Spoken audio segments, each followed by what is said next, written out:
This is Autoline After Hours with John McElroy and Gary Vasilash, episode 565 for July 29th of 2021, stretching more life out of the internal combustion engine. Watch Autoline After Hours live at Autoline.tv every Thursday at 3 p.m. Eastern Time. That's 12 p.m. Pacific. You can subscribe to this podcast for free by searching for Autoline in iTunes, Stitcher, or YouTube. Autoline After Hours is brought to you by Bridgestone Tires, solutions for your journey, and by Borg Warner, propulsion solutions that support a clean, energy-efficient world. Gary! John, how are you? Hello out there in virtual land. Yes, indeed. So I drove back from Cincinnati today in a Hyundai Santa Fe hybrid, and I know you guys had that in the Autoline garage. It's a very nice car. It's a very nice car. As I've said in my review of it, Hyundai's no longer some sort of entry-level econo brand. No. That's a pretty sophisticated vehicle. And, one of the things that surprised me, I was in the hotel parking garage, and a woman had parked an F-150 Platinum next to me, and she got out of her vehicle and she said, "Is that the new Hyundai Santa Fe?" And she was just all over it. It was very surprising to me. Wow. That's impressive that somebody would know that. Yeah, right off the bat. So I have a feeling that they're going to have another customer for one of those in a very short period of time. So speaking of periods of time. Uh-oh. Okay, I'm mixing it up for you this time, John. So this is going to call on your knowledge of something. I don't know if I want to give it away, but okay, try me. Okay, today in 1966, someone riding a Triumph T100 motorcycle near Woodstock, New York, had a famous motorcycle accident. I know I should know this. And in fact, I know I do know this, but it's somewhere inside that noggin of mine and I cannot extract it at the moment. Bob Dylan. I was going to guess Bob Dylan, but I didn't want to be a fool if I guessed wrong. Well, I thought the Woodstock thing would sort of have a little indication there. And I didn't want to say a famous musician because you would have gotten it that. Yeah. Okay. So well, good. There we go. Today let's in bring history. We've got Kelsey Mays joining us today from Cars.com. Hello there, Kelsey. Hey, now you got Bob Dylan stuck in my head. Yeah. So, Kelsey, tell the audience a bit of what you do at Cars.com. Sure. I help run our daily news. I'm the assistant managing editor. We publish stories every day at Cars.com/news. We have a team of excellent reporters, and I manage some of them. I'm either a great boss or a terrible boss, depending on the day. So there you go.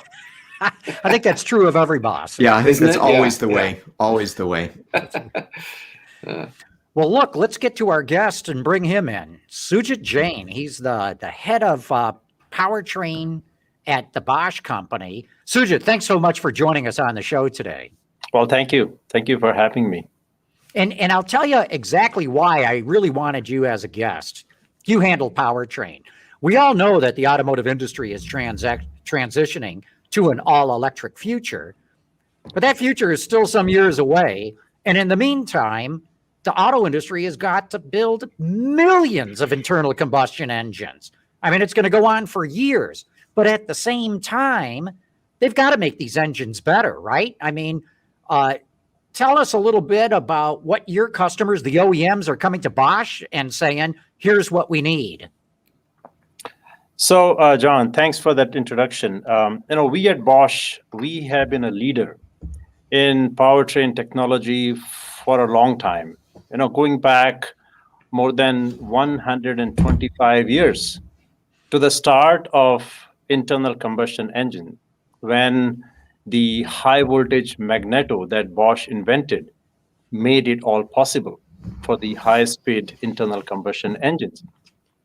And ever since that time, Bosch has been at the forefront of powertrain innovations. You may recall in the 60s, Bosch came out with the electronic fuel injection. It was a transformational technology. We replaced the mechanical as well as the electronic carburetors. Then 4 decades later, early part of this century, we came out with another innovation, high pressure gasoline direct injection. Some people like to call it GDI and some people call it GI these days. Another example of innovative technology that we introduced in the market. The aim of all of these technological innovations was to improve the efficiency of engines, to keep the engines running at the peak efficiency with least emissions. Now, as the powertrains transition towards electrification, we at Bosch are very enthusiastic about this complete revival of technology that is taking place in our business. And we have been investing heavily. Bosch has invested over $6 billion in electrified powertrains. And our goal is to become market leader in both battery electric as well as fuel cell powered electrification. Now, when you look at the US market, what is happening in the US market with respect to BEVs? The BEV market share last year was somewhere around 2% in US. We see this market share climbing to about 30% by 2030. That's quite a dramatic shift. And at Bosch, we are fully prepared, we are ready to support this trend with our complete comprehensive portfolio of electrification components. We will do that. But when you think about this 30% BEV market share in US by 2030, we need to realize that almost 70% of the vehicles, or maybe 2/3 of the newly registered vehicles in US, will still be powered by some kind of an internal combustion engine, whether it is a pure IC engine or whether it is in the form of a hybrid powertrain. There will be an IC engine in these 70% of the vehicles. And these engines will need to be running at the peak efficiency. These engines will need to comply with the emission regulations of the times. So we think we need to find a balance. On the one hand, we have to come up with technology solutions to make these engines efficient. And on the other hand, we have to continue to invest in electrification. Well, let me jump in and ask you a question about that. We've heard from the OEMs that they are not going to be making investments in new ICE engines. So if you guys come up with new technologies, do you have to make sure that they're backward compatible with existing engines? And I mean, and isn't that going to be a rather tricky undertaking in itself? Gary, we need to step back a little and look at this whole business of IC engines. IC engines have many, many applications than we commonly think of. We use IC engines on passenger cars. We use IC engines on commercial vehicles, on trucks, heavy-duty trucks, construction equipment, mining equipment, stationary power supplies use IC engines, backup power supplies use IC engines. Every hospital needs a backup power supply. Data centers need backup power supplies. So there are many, many applications of internal combustion engines. In US, we see a long runway for IC engines ahead of us. And as long as IC engines are required, it is our duty to provide technology solutions to run these engines and run them at the peak efficiency levels and run them with the least emissions. And what does that mean? What kind of technology solutions can we think of? Well, everything is on the table. Synthetic fuels Perhaps we may have to go with synthetic fuels in the future. We are working on electrically heated catalysts, perhaps to reduce the cold start emissions coming out of these engines. Even hydrogen fuel injection is on the table. The key is, Gary, we cannot think of just one technology solution as the recipe of the future. We have to bring all the possible technology solutions to the table. We think we have to do everything possible to take this country toward a CO2-free society. Sujit, let's dive into some of those specific technologies. This is me just talking. You correct me if I'm wrong. I've got to believe electrically heated catalysts are the way to go in the short term. They would be at the top of the priority list. And I say this so the audience knows, I know you already know this, but something like 80% of the emissions that come out of an engine every single day in a passenger vehicle come out in the first 2 to 3 minutes before the catalytic converter heats up. On top of that, with plug-in hybrids, the California Air Resources Board has expressed concern that you have cold start emissions, maybe several times during your trip with a PHEV. And so what can you tell us about the interest on the part of the auto industry and the regulators with electrically heated catalytic converters? Well, that is one of the solutions that is being looked at. And, you mentioned about cold start emissions coming out in first few minutes. It is not even minutes, it's in first few seconds that we have to worry about. That is why this is such a big enabler for us going forward. And of course, we have activities going on with several large OEMs in this area.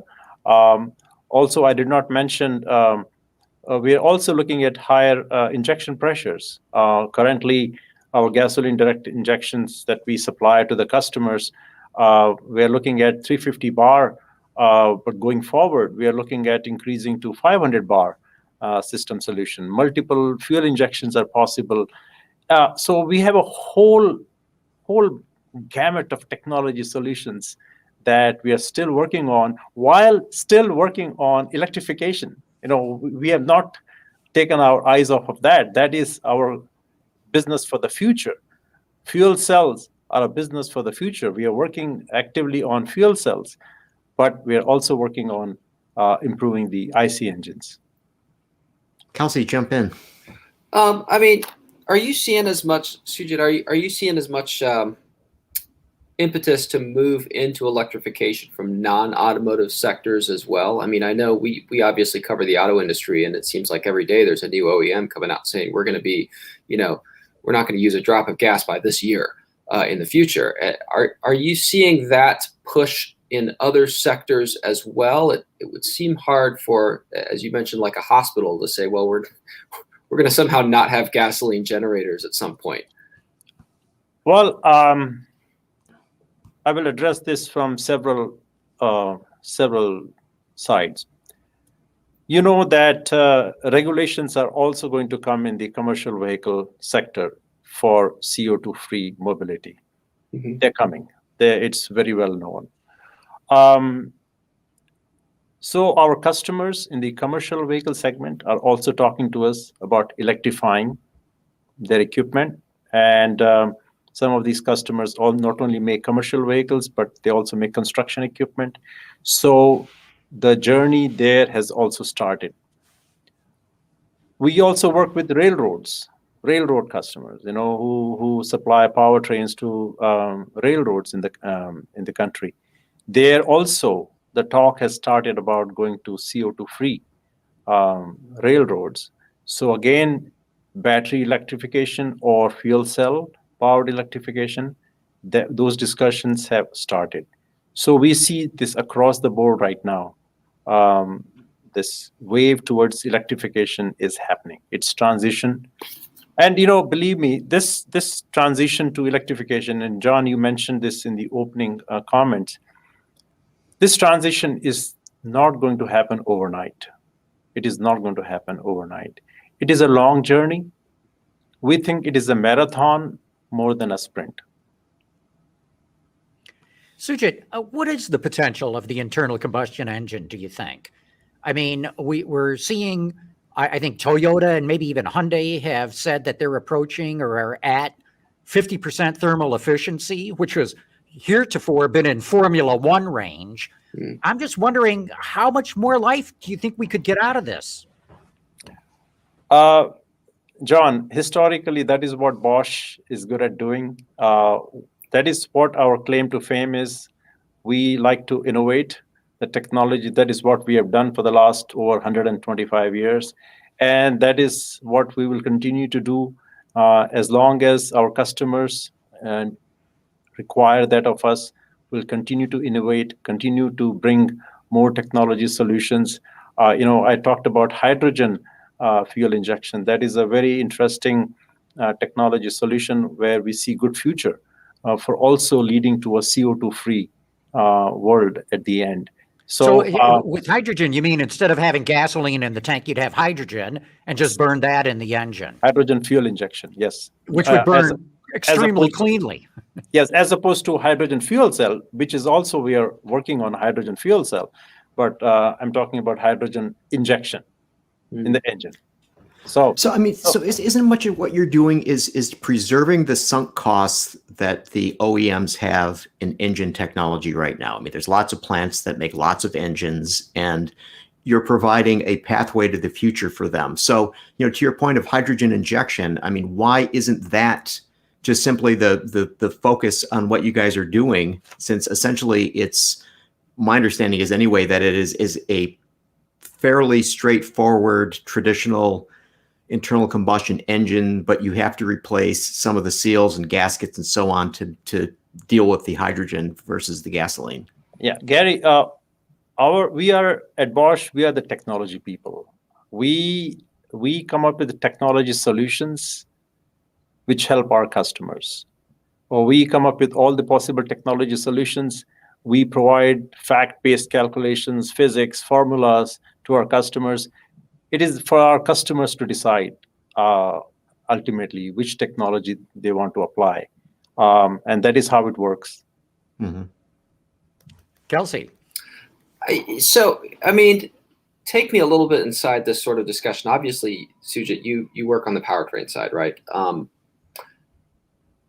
If a powertrain with excellent thermal efficiency, as John alluded to, has to power a vehicle with way too much mass, the overall effect for the customer is still going to be fuel economy that's not great. Can you talk a little bit about kind of the push and pull between, on the customer side, maybe between the various aspects of overall vehicle unit efficiency? I mean, obviously you're all powertrain, but there's a lot of other things, whether it's aero, whether it's mass, all kinds of other things that affect the overall efficiency of the unit to sort of the final customer, right? Yeah, I think, Kelsey, you hit a very interesting point. In all of this transformation from ICE to electrification, whether it's battery or fuel cell electrification, we have to keep consumer front and center. Consumer experience has to be good with whatever we offer to the consumer. And, we need to make sure, for example, when we are going towards electrification, that we have very adequate EV charging infrastructure available. We take range anxiety from the minds of our consumers. Unless we keep consumer experience front and center, this transition will not happen. And similarly, when you talk about offering technology solutions to improve the efficiency of the engine, our goal there is simply to do the best that we can with our technology solutions to improve the operating efficiency of the engine, and at the same time reduce the criteria pollutants to the max. Like we have done with all our previous technology offerings in the market. That is the goal that we are pursuing with everything that I talked about. The synthetic fuels, I talked about electrically heated catalysts, talked about higher pressure injection, hydrogen fuel injection. That is our goal. Sujit, you triggered some questions from our audience when you mentioned hydrogen injection. James Martin asks, would hydrogen injection have the same formation / transport / distribution issues as a fuel cell? And then as a follow-up, Kit Gerhardt wants to know, what's the octane rating of hydrogen in an IC engine? Yes, I think we have similar issues to contend with when we talk about hydrogen as a fuel for the engine versus hydrogen in fuel cell. It is the supply, it is the production of green hydrogen, it is the infrastructure, it is the delivery of hydrogen through pumping stations or gas stations or whatever. So yes, that is a challenge. So that is why that technology solution has some long road ahead of us before it comes into play. But it is on the table. We work with all the possible technology solutions that are available out there to offer to our customers. Maybe it takes some time to come to the market, but yeah, those issues are very pertinent. And the same issues apply also in the fuel cell side of hydrogen fuel cells. Supply, production of green hydrogen, cost of production of green hydrogen, delivery to the customers. I mean, these are all the issues that we have to contend with. The second question was on the octane equivalent. On the octane rating. All I can tell you is that the energy density in hydrogen is 3 times. So, for example, 1 kilo of hydrogen is equivalent to 3 liters of diesel in terms of energy.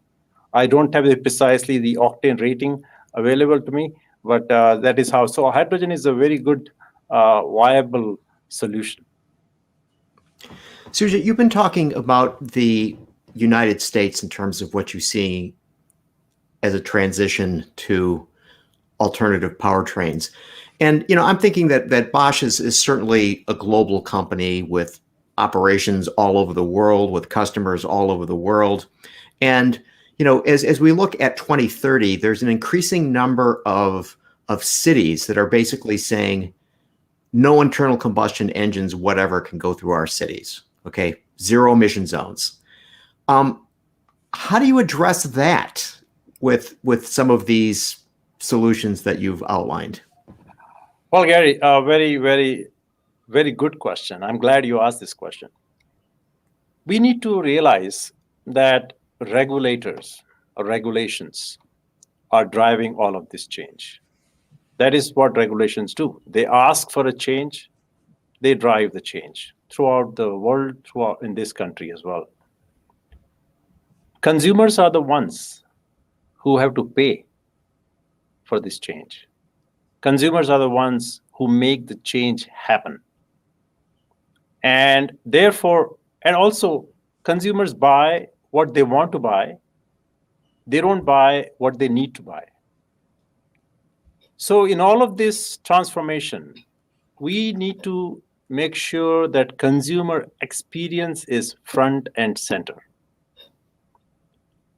What I mean by that, when we talk about transformation to electrification, right, throughout the world, we need to make sure that we have adequate charging infrastructure available for the consumers. We need to make sure we take range anxiety from the minds of our consumers. We need to offer the best technology possible that is out there for electrification, like what we have from Bosch. We offer the most efficient electric motors. We offer the most efficient power electronics at the most affordable cost. That is what we need to do for this transformation to occur. And that is why I said, what I said is that this transformation is not going to happen overnight. It's a long journey. It's a long journey. Sujit, sorry, go ahead. Yeah. This will take a long time to materialize. 2 more questions have come in. Dave Tuttle wants to know, what are the meaningful optimizations that you can make to IC engines for PHEV range extenders?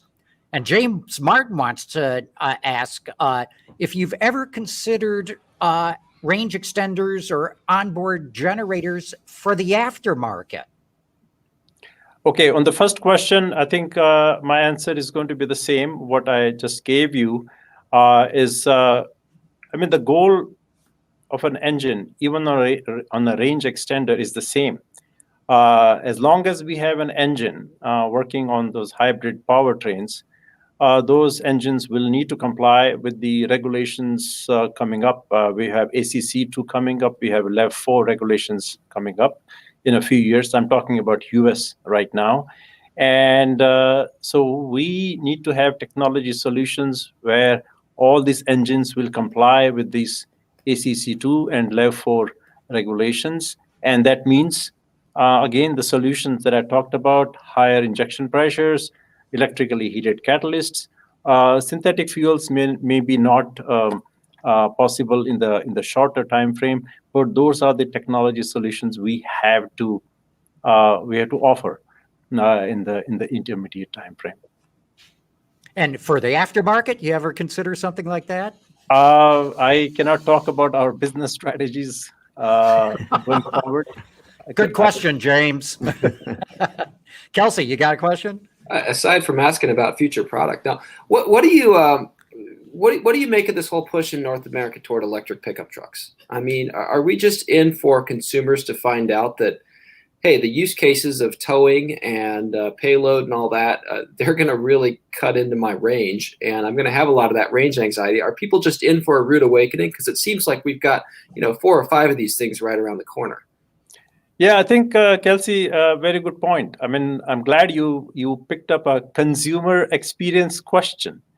I think, if I, in winter, in the middle of night, I wake up and I say I need to go to Chicago, do I have to worry about, whether I have a battery charged in my pickup truck? I forgot to charge my battery overnight. Now what do I do? Will I find a charging station when I'm driving from here to Chicago? Those are the issues that we must answer, we must address if we want to have a good consumer experience. And that is, I would say, quintessential to make sure that this transition happens to electrification. So important.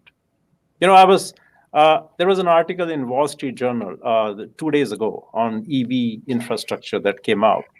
And I read that article. And after reading the article, there were 1,300 public reviews of that article, and everybody had put their comment. And it was so enlightening for me that all the consumers, the public, was asking this question, same question that I'm posing to you. Where is the infrastructure? Where is the infrastructure? I don't see 30-mile radius of my home any charging station. So these are the questions which are in the minds of our consumers, and we need to keep these questions front and center. We need to address range anxiety. We need to address the issue of EV infrastructure in this country if this transformation needs to happen. Hey, another quick couple of questions here. Greg wants to know, you were talking about backup power generators for hospitals and the like. He says, why have a fossil fuel powered backup generator when you can have a power wall? Yes, and as a matter of fact, we didn't get into that part of the discussion. We are also working on hydrogen fuel cells for both mobility as well as mobile applications as well as stationary applications. So yes, through our stationary fuel cell products, we can cater to that market as well for stationary power supplies for data centers and our hospitals. So yeah, we are also active in that segment of the market. Do you think batteries, though, are an appropriate backup source for those kinds of applications? We have chosen to pursue the fuel cell power pack route because we see a very strong future in that market segment for fuel cells. Just like for heavy duty trucks, we see a great future for hydrogen fuel cells. Similarly, for stationary power packs, we see fuel cells as the way to go. Mm-hmm. Sujit, let me ask you a question to go back to the consumer situation in your example of driving to Chicago in the middle of the night in the dead of winter and not knowing whether you have a charge or not. So, in the 125 years that Bosch has been developing technologies for the auto industry has pretty much developed into a monoculture, one based on internal combustion engines.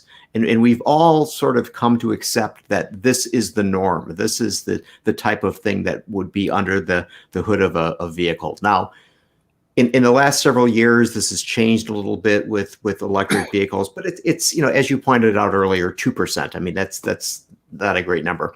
So here's my question to you.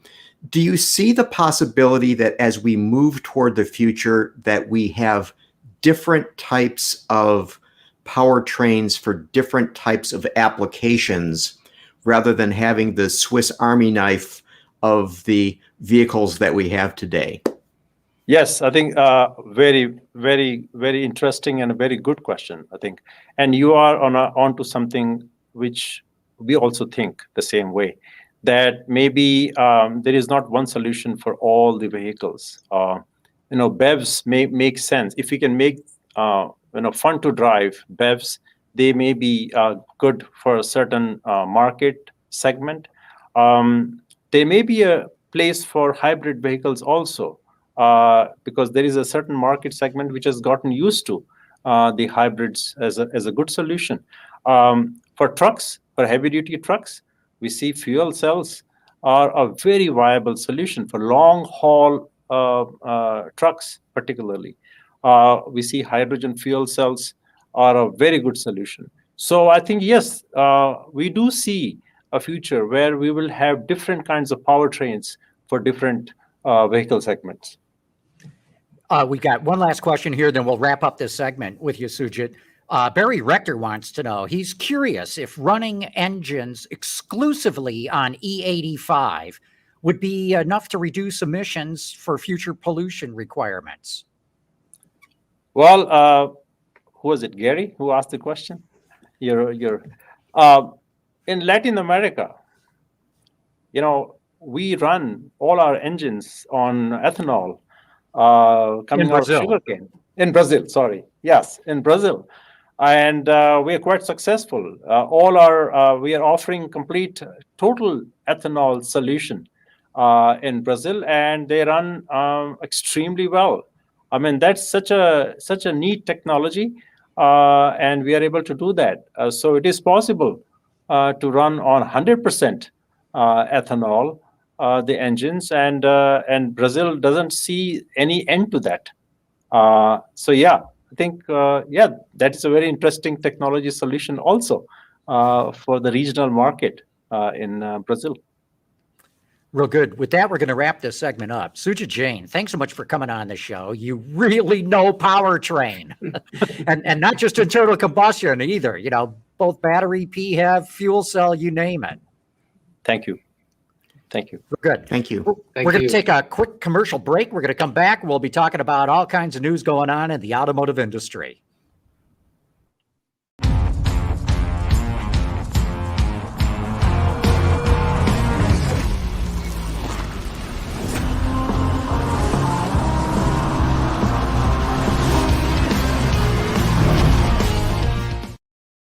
The world is changing at an ever-increasing pace.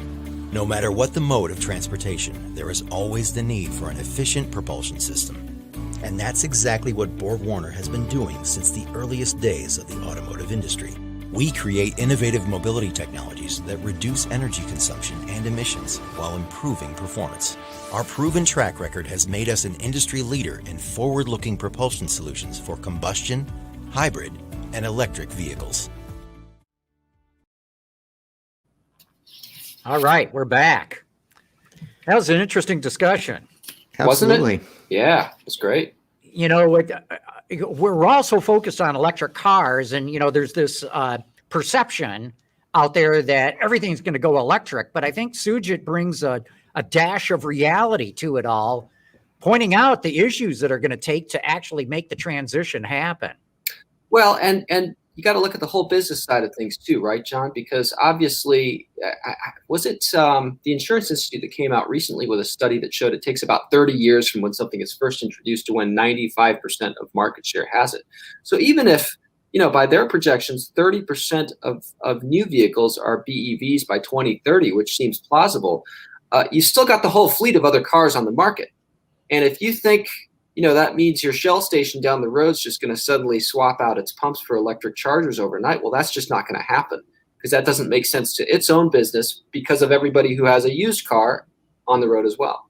Yeah, good point. Well, but I think that, because of this, because of the iPhone, the technology adaptation has just, those models are out the window. I just don't think that they stand anymore. Potentially. And I think that, again, when you say Shell or you say BP, you look at these companies, they're all multinational companies that are facing, the EU basically saying, carbon neutral, guys, this is coming. And these companies have to look at their business and say, you know what, maybe we can no longer sustain as much drilling as we're doing now. Maybe we need to find the alternatives, which is, making hydrogen, the green hydrogen using photovoltaics or what have you. I think that we're going to see a more rapid shift. And I'm the skeptic between me and John. John is more enthusiastic about changes than I am. That's right. Speaking about changes, Gary, you've got a list of topics you want us to get into today. Yeah. So this came as a surprise that one of our guests, our former guests on the show, has been charged with 3 counts by a federal grand jury for lying about nearly, quote, all aspects of the business. And this is Trevor Milton of Nikola. What's your take on that, John? Well, look, we had him on the show. I really enjoyed him as a guest. I think the guy's very dynamic. I think he's future forward thinking. I think he greatly exaggerated certain things that may have misled some investors. And, as I've said before, it's really hard to start a company, especially an automotive company. And you've got to entice all kind of investors to give you the money to go forward.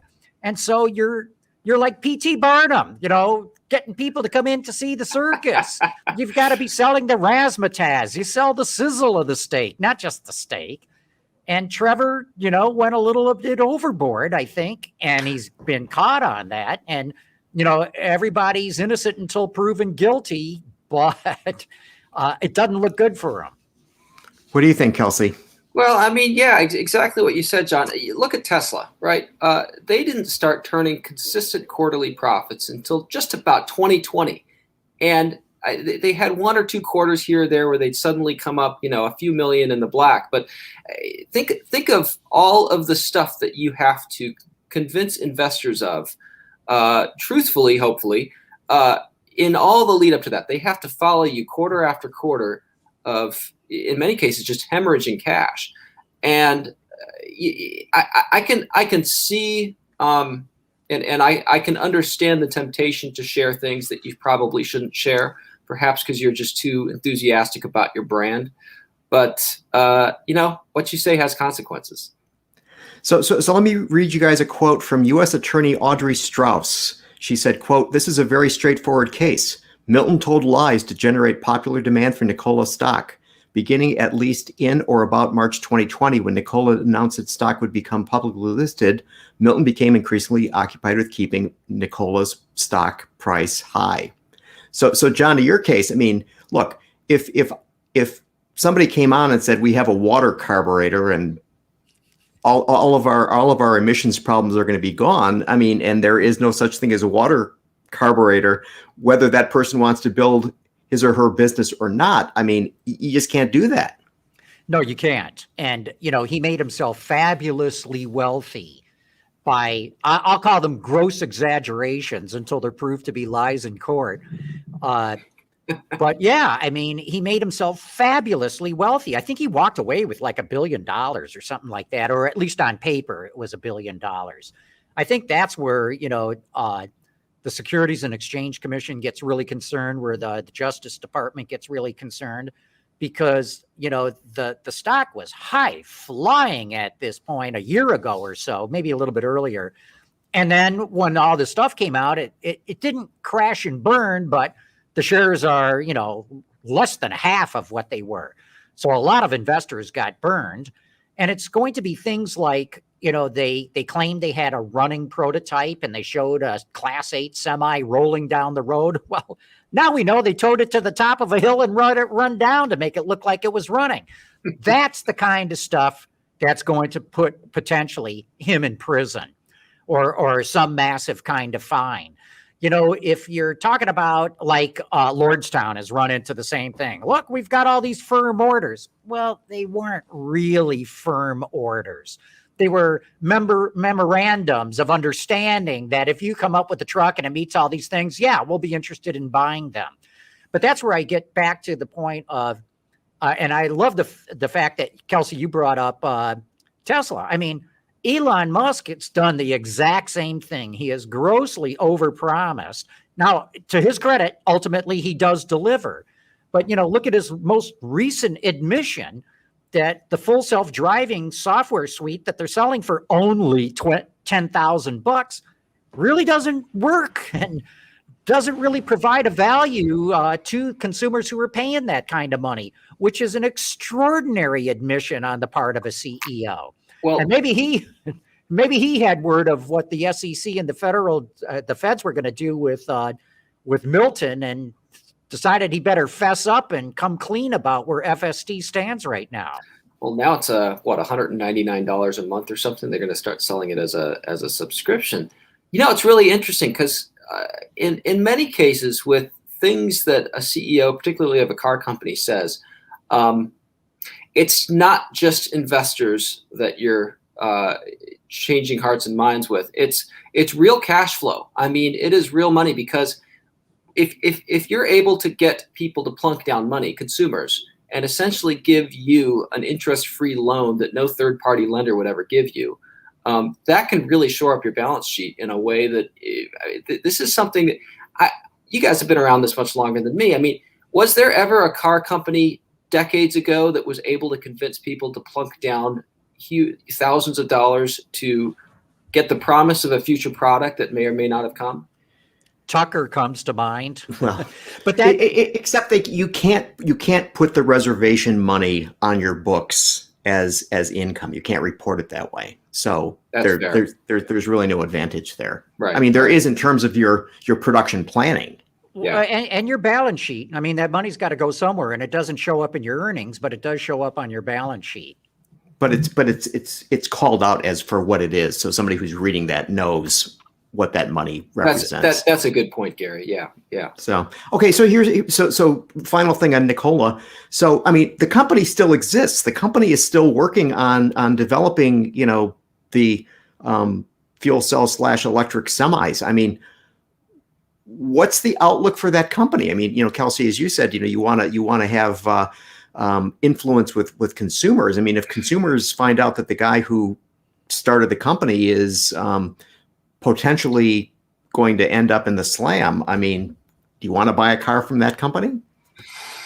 That's a good question. I don't know. I mean, my crystal ball seems perennially broken when it comes to startups. It's so hard to predict what will happen. There's so many of these companies out now, and everybody sees Tesla as sort of that shining example of a startup that really worked eventually. And where these others go, including Nikola, is anybody's guess at this point. What do you think, John? Well, remember, we had Charlie Freeze on the show. GM is developing the fuel cell for Nikola, and they're continuing to do that. I still like Nikola's business plan a lot. Commercial trucks, driving on specific routes where you can make hydrogen on site for fueling stations that they can use. And I still think that plan is extremely viable. And if Anheuser-Busch commits to, or keeps its commitment to start testing out those trucks, and it all works, the future of Nikola could be very bright, as a matter of fact. But is that setting up those hydrogen stations still part of their plan? I'm not so sure about that. I thought it still was. Yeah. Okay. I mean, because that's key. Sujit was talking about this too, maybe using hydrogen in internal combustion engines. It works. It's been done. You get zero emissions, but we don't have big pipelines that move hydrogen around. So they got to go by truck, which is very costly to do. So if you can make it on site, which was, Nikola's idea, boy, you can slash the cost. And then you can deliver the cost per mile that they've been talking about. It all starts to fall apart if those things don't happen. All right, so we've mentioned Tesla many times. So they reported their earnings this week, and $1.14 billion in net income for the quarter. First time they went beyond $1 billion. And their automotive revenue was $10.21 billion, of which only $354 million, or 3.5%, came from sales of regulatory credits. So is this the real deal, John? Are they now a real car company that is earning and making its way in the world? Absolutely. I am so impressed with what Tesla achieved in the second quarter. My line is sort of welcome to the auto industry. Now you're a real player. Yes, you've done these interesting cars and your valuation is through the roof, but you have finally proved that you can make a GAAP net profit and don't need regulatory credits. You've done it by selling cars. I'm super impressed. And keep in mind, they've got a plant coming on stream in Austin, Texas, and another one in Berlin. It could easily be by the end of next year that they have doubled those numbers. So I think Tesla's finally proved, to me at least, it is the real deal. It's really going to make it, and the future is really bright for the company. I know there's other issues, but as far as these financials go, I'm super impressed.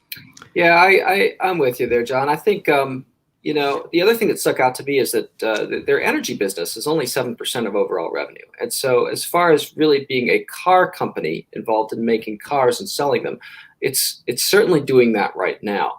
A lot of people talk about Bitcoin and the amount it lost with Bitcoin. Here's what's interesting. I mean, they lost 25 million in Bitcoin this quarter. 23. There you go.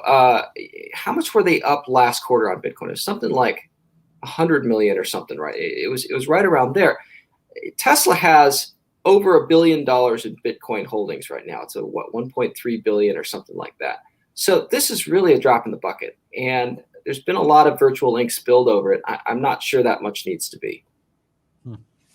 So another thing that apparently they're talking about is making a shift from having its salons or storefronts, whatever you call them, in high scale places, and according to Electrek, spaces in mall parking lots, warehouses, and other locations. I mean, it sounds like they're really going to be going thrifty.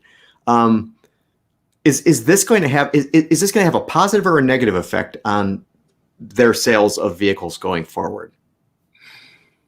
Go ahead, Kelsey. Well, I mean, I don't know it'll have much effect either way. I just think these days so much of your storefront is virtual. It's online, right? And people are going and checking out Teslas, and they're checking out the Tesla that their neighbor down the street bought.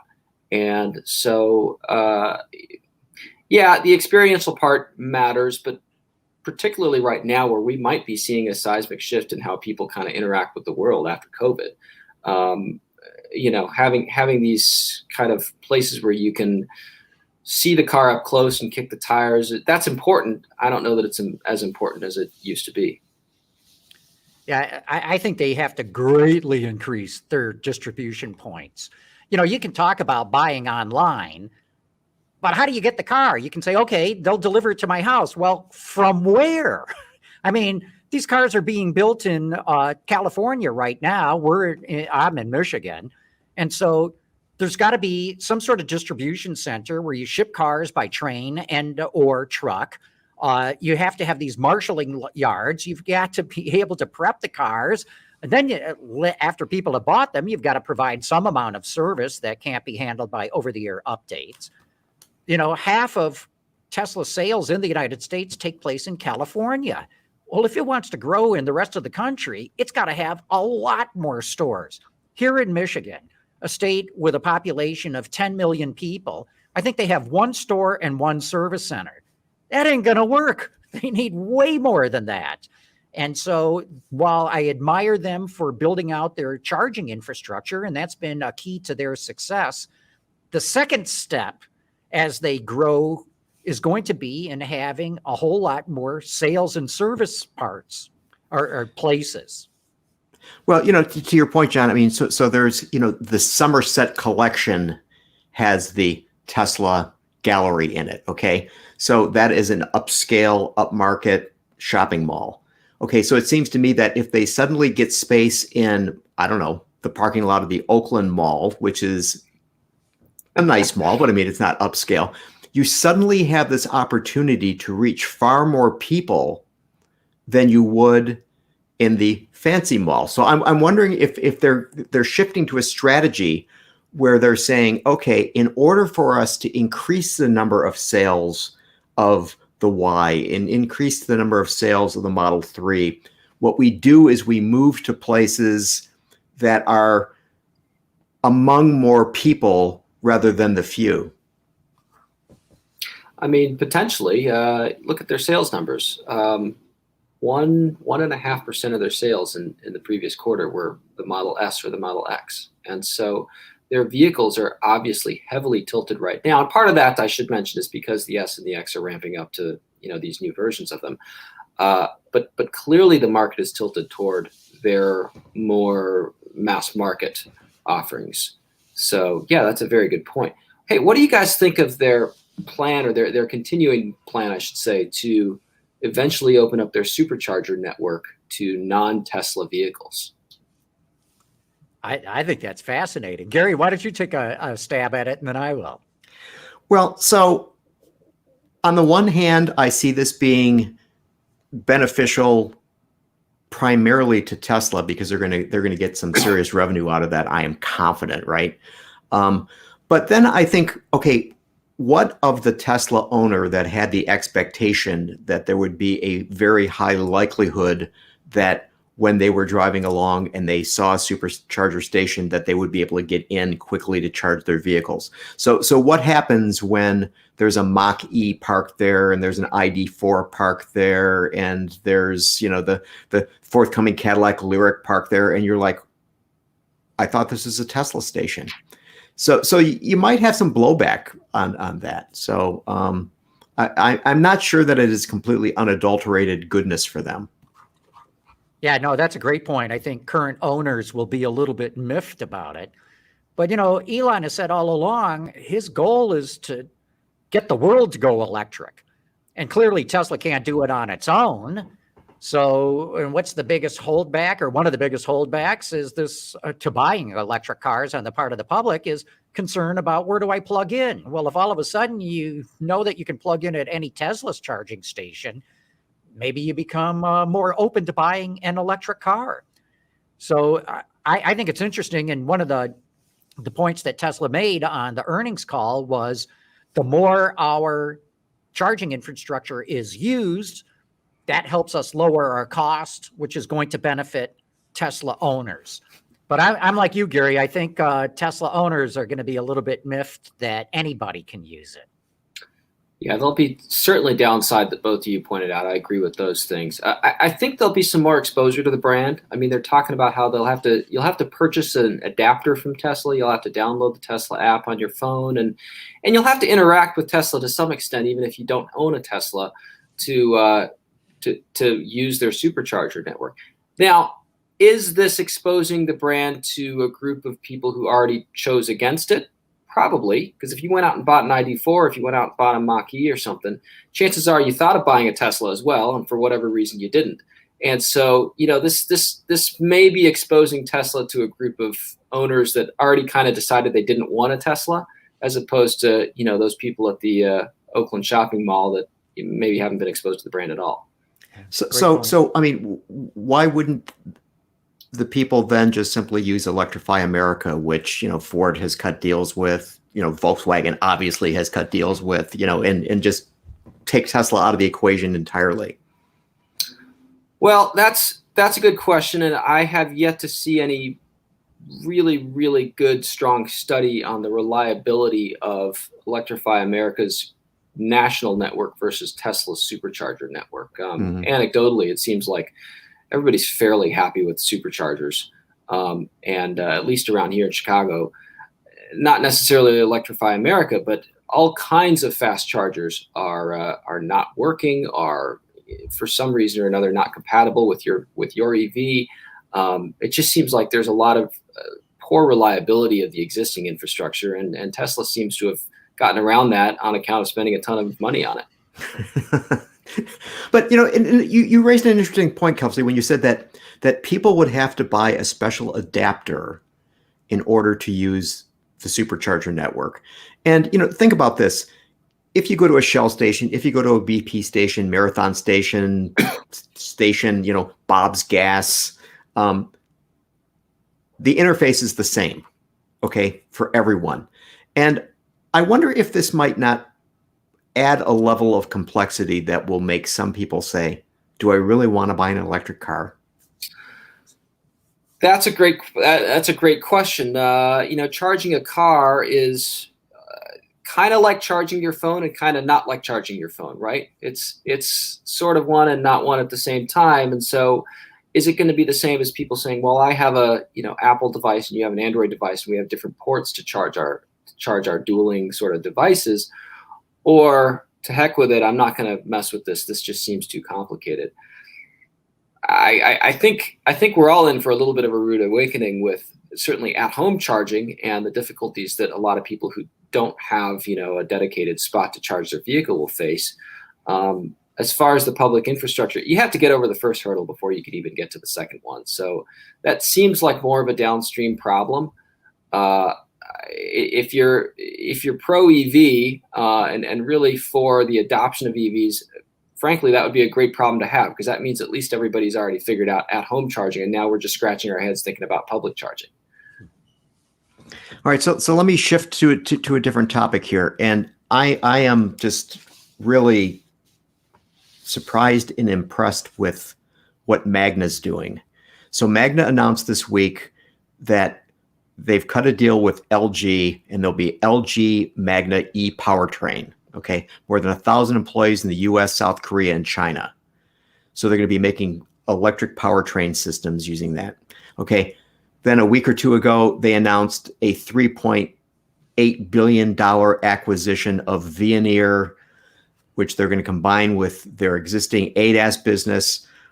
This is going to give them cameras, LiDARs, radars, domain controllers, software, right across the board. Okay, so now they've done that. Okay, they have announced the deal with Fisker, where they'll be making the Fisker Ocean, and it will be based on a platform largely developed by Magna. And there is a deal that Magna will be providing the ADAS system for that. Okay, and all of that aside, meanwhile, Magna on a regular daily basis is got complete vehicle engineering, contract manufacturing, making components for body, chassis, exterior seating, powertrain, active driver assistance, electronics, mechatronics, mirrors, lighting, and roof systems.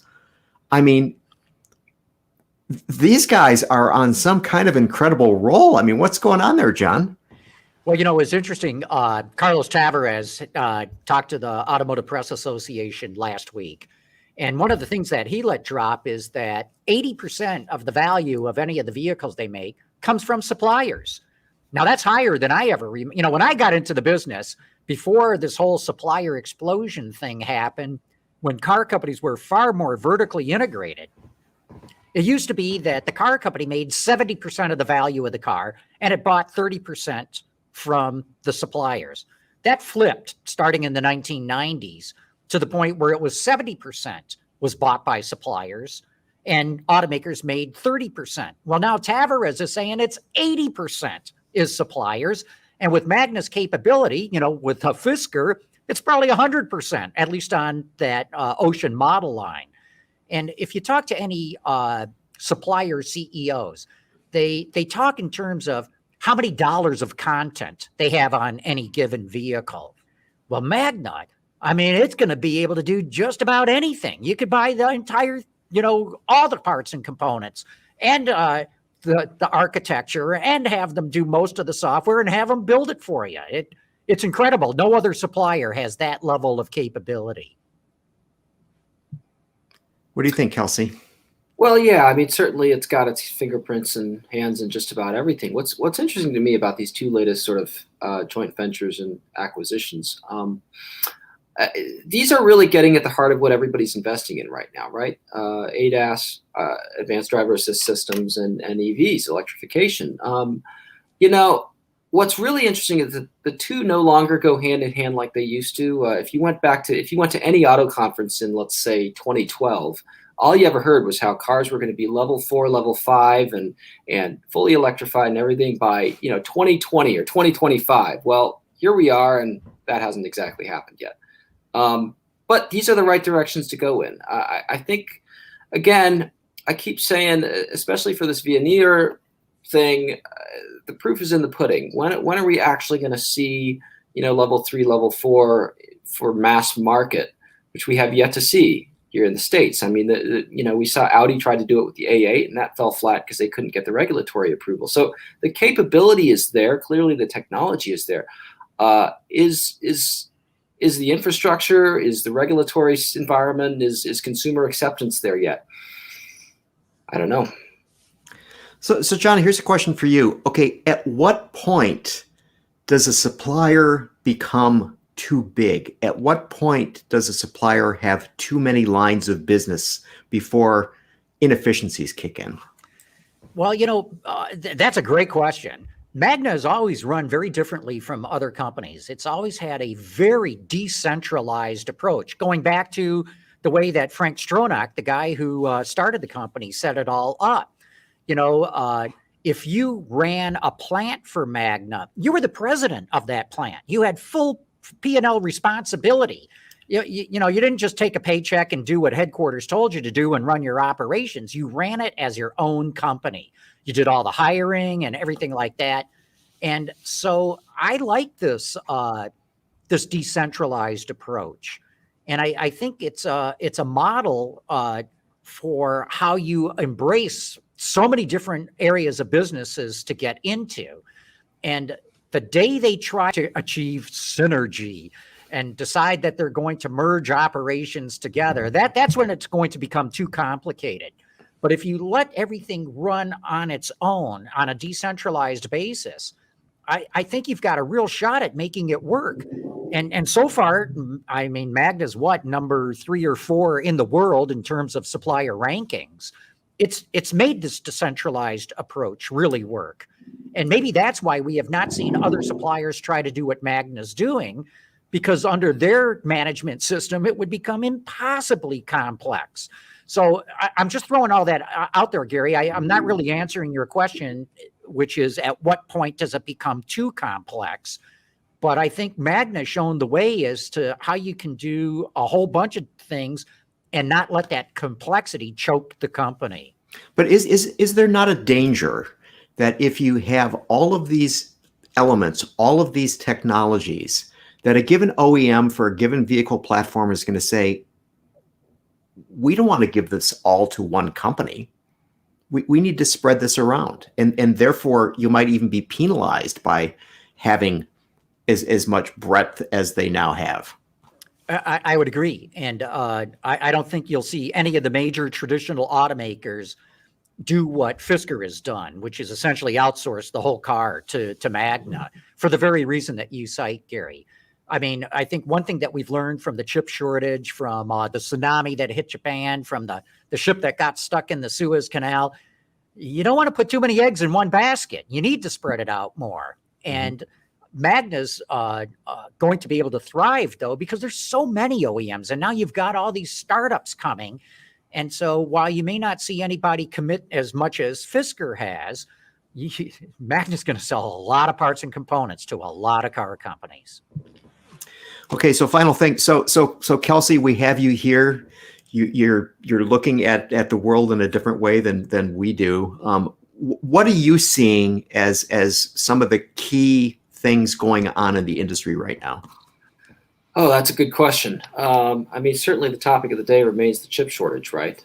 We've seen, particularly we've seen inventory continue to decline by some accounts as much as 60, 70% down from what it used to be pre-pandemic. And on the used side, we're seeing prices just go up and up and up and up. And so it's a weird calculus for consumers, because you go in, you look at that new car and you see, man, there's no incentives at all on it. I mean, I think what JD Power just came out and said this is the first time average incentives as a percentage of MSRP are under 5% ever. They've, in all the months they've been calculating this. And so as a consumer, you have that initial sticker shock. Then you go say, well, heck, I'm going to go buy a used car then. And you see there's another round of sticker shock because used cars are so darn expensive. The only real silver lining is your trade-in. As consumers go, again, citing the folks over at Power, they were saying last month or the month before, trade-in values have more than doubled now, average. And, we're seeing on certainly our site, cars.com dealers, we're seeing used car values. They're up about close to 30% now in terms of list price in the first 6 months of 21. So it's a really, really complicated environment. The long and short of it is cars are expensive. Cars are very expensive right now, used cars in particular. But if you're bringing something along to trade, and a little over half of consumers are doing that, and we did some surveys lately, then that's your relief valve.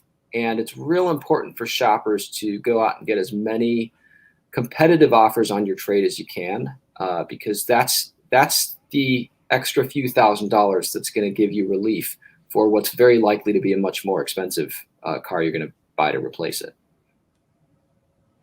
It's a very strange situation where car sales are just, going up and the prices are going up. That it isn't, the prices are, going down or gradually decreasing. Yeah. And then you'd expect sales to go up. But I mean, people are still out there buying. They are. And, transaction prices continue to go up as the market continues to tilt ever more heavily toward SUVs. SUVs are more expensive than sedans, generally speaking, and more people are buying them. So I heard Jim Farley say, John, that they're thinking about going more to an order-based delivery system and having a 50 to 60-day supply of vehicles rather than a 75 plus supply of vehicles. Do you think that maybe what we've been seeing and what we are seeing is going to put more discipline on car companies in terms of their production? Yeah, I do, because they're making so much money right now. I mean, it's unbelievable. Sales are down and profits are up, and they're looking at it and going, what were we doing? And, there was a big effort in the 1990s to get consumers to go to build to order. Chrysler in particular put a big effort into it. And, I want to say it took like over 90 days to order a car and get it delivered. And I think they had whittled that down to like 3 weeks or something like that. Didn't matter. Americans want instant gratification. They want to go out and buy a new car and get it today. And that's why dealers have had so much inventory on their lot, so that anybody can walk in and they can put them in a car and get them out that day in a bright, shiny new model. Well, maybe COVID has shown us that you can get more people to build to order. I know Joe Eberhard at Jaguar Land Rover has talked about in the last year, they have seen a significant increase in customers ordering their cars, not buying off the lot. And they didn't buy off the lot because there was nothing on the lot or a very limited choice. So I think there is an opportunity to operate on low inventory. Now, remember, Tesla operates on extremely low inventory. I think Ward's reports they have like 3 days. And Subaru has always operated on very low inventory for the very reasons that I've talked about. Their dealers maximize profits, and so do the company. And their customers have been willing to wait to get what they want. But I think the industry would love to throttle back on inventory and make a whole lot more money. But it is the auto industry. And at some point down the line, there's going to be some managers like, God damn it, I got to meet my numbers, crank up the production. And we'll go back to what it was. But for the time being, I think we're going to have lower inventory. But do you guys go ahead, Kelsey. Well, do you guys think there'll be pushback though when that day comes and somebody says, all right, I got to start employee pricing again or what have you? Will the competitors in that era say, look, we've managed to whittle average incentives down to 5-6% away from the 10-12% days. We've managed to kind of exist and be profitable at this 25-35 day mark of inventory. No, we're not going to do that. And fine, if you want to gain a little share, go ahead. But to hell with you, we're not going to play ball with that. I mean, do you think there's going to be that environment, or are people just going to kind of shrug their shoulders and say, okay, we got to go back to, huge cash discounts again? I think it's like what happens in the airline industry when a carrier decides that they're going to reduce the fare from Detroit to Miami or from Detroit to San Francisco or New York to Los Angeles. One makes that announcement. What happens immediately thereafter? Everybody. They all do, right? So somebody starts putting, stacking cash on the hood. Do you think the others are going to hold back and say, no, we're going to be very disciplined. We're not going to do that. We're going to stick to our guns. I think that's highly unlikely. Right. All right, I'm done. Real good. Kelsey, thanks so much for coming on. Anytime, gentlemen. This was a lot of fun. We'll Thanks, have you Kelsey. back. We'll have you back. And Gary, we'll do it again. Not next week, because next week I'm going to be at the MBS, and you'll be up at MBS too. Mm-hmm. But we'll be back after that. Thanks, everyone. Thank you. Take care. Autoline After Hours is brought to you by Bridgestone Tires, solutions for your journey, and by Borg Warner, propulsion solutions that support a clean, energy-efficient world. Visit our website, Autoline.tv, where you can watch us live Thursday afternoons. Get your daily fix with Autoline Daily and in-depth analysis and interviews with Autoline This Week. There's all that and much more at Autoline.tv.